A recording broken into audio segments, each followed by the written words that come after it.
Hey, what's going on, everybody? This is Tyrone back with Tech Life. And here I have a great article for you guys from Mike over at Light Reading. I'll leave a link to it in the description so you guys can check it out. So what we talked about in yesterday's video, we still haven't received any newer updates, but I've been speaking with several analysts and just kind of wanted to share some thoughts and opinions and then give you guys some commentary of mine. So I asked several analysts, could T-Mobile buy Frontier? If that was an option on the table, if the deal was structured right and it's attractive to T-Mobile, could they even buy Frontier, right? That's the first question you want to ask, because if you can clear that, right, if you get that cleared, then everything after that follows after should be much easier to break down, right? If it's just a little 20%, 30% stake that they're going to have. But to my surprise, all the analysts that I've spoken with say that T-Mobile can buy Frontier. They can buy it if they wanted it to. Right? If you look at the market cap of Frontier, if you look at the debt load, T-Mobile could take it on if they wanted to. If they really want to buy Frontier, they can do it. T-Mobile should have close to $10 billion cash on hand. They make a ton of free cash flow now. So the market would be open for them to get more debt if needed.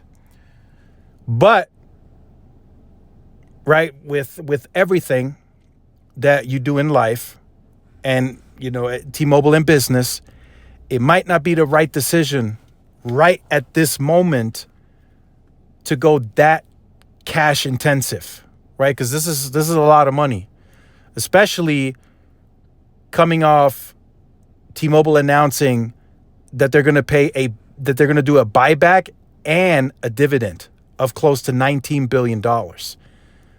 So there's a lot of risk to this, but with risk, there is some reward sometimes. So that's something to look at too. So I think if the deal that's structured, whatever that is, right? We don't know. But whatever deal is structured, if it's attractive enough, and if it's a sale and T-Mobile wants to buy and it's attractive enough, I think T-Mobile will pull the trigger and they will buy.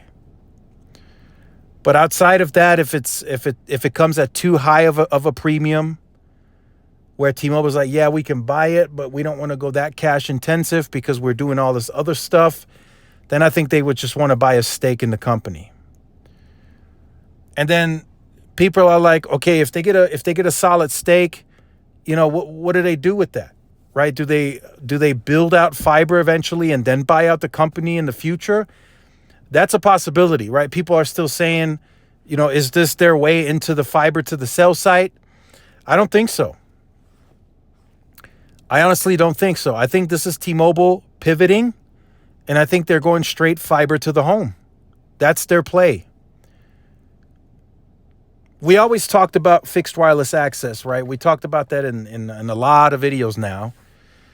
And the market always discusses fixed wireless access. Cable's always saying that, capacity eventually will run out and the customer will return to our product. That's been the debate back and forth. The carriers are saying we're good, we can handle it. Cable's been saying, no, they're going to come back eventually.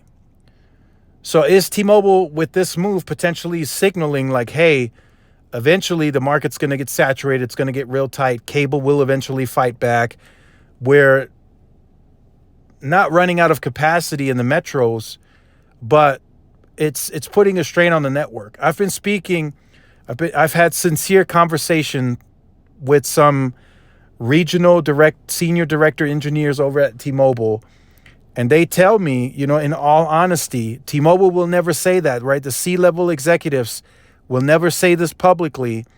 But he told me, he's like, in all honesty, this is a nightmare to optimize for at the local level. It's a nightmare because it's the lowest priority with some of the highest usage. That's just crazy, right? So every time there's a lot of mobile traffic, the network has to be smart enough to kick in like, okay, mobile usage heavy, let's let's get fixed wireless access. Let's dumb that down for a little bit, but until this traffic eases off, and then mobile fixed wireless access traffic is back to normal. That's tough to monitor, especially if you have users on all three sectors, or 4 sectors, depending on what site it is for T-Mobile. T-Mobile does use four sectors quite a bit. So that's something that T-Mobile is looking into. What's the more attractive, profitable future play? It's fiber to the home.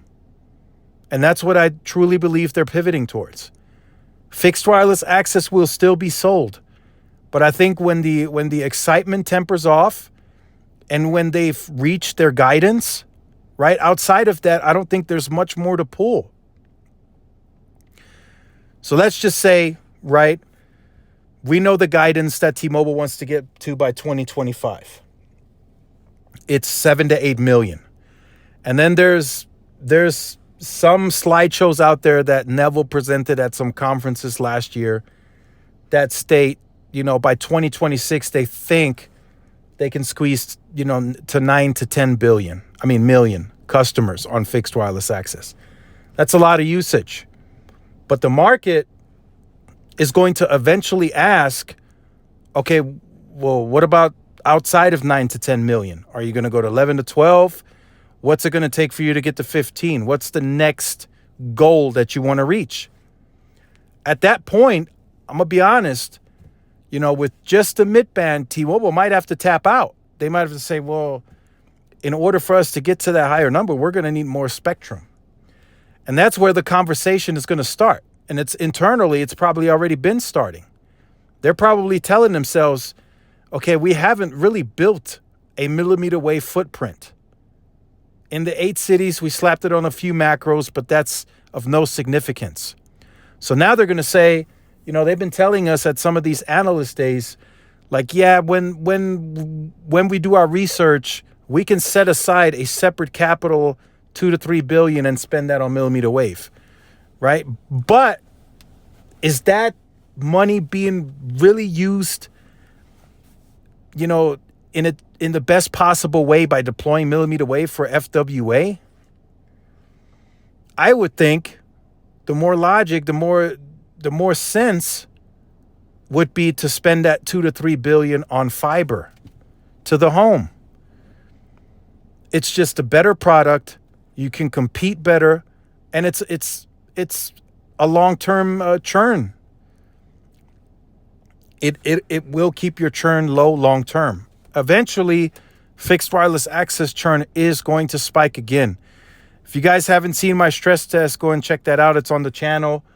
During heavy downloading and updating your consoles, there is no port forwarding. And the routers don't seem smart enough, and the network is probably doing it on purpose. The connection goes haywire. The ping spike, the jitter spike, for those of you who have seen that video, and it causes lag. Stuff will still load because speed is there, but if I'm like scrolling down YouTube's homepage, stuff takes forever to load in because of the ping spikes. And if you guys are familiar with any file sizes on gaming downloads, if there's a few of them and they're like in the 50, 60 gig range, it can take several hours for that to be downloaded. So, I just wanted to leave you guys with those thoughts. T-Mobile can most certainly buy Frontier if they choose to. It would put some, it would be very cash intensive. Is that the smartest decision right now, especially when they're doing buybacks and dividends that are increasing on an annual basis?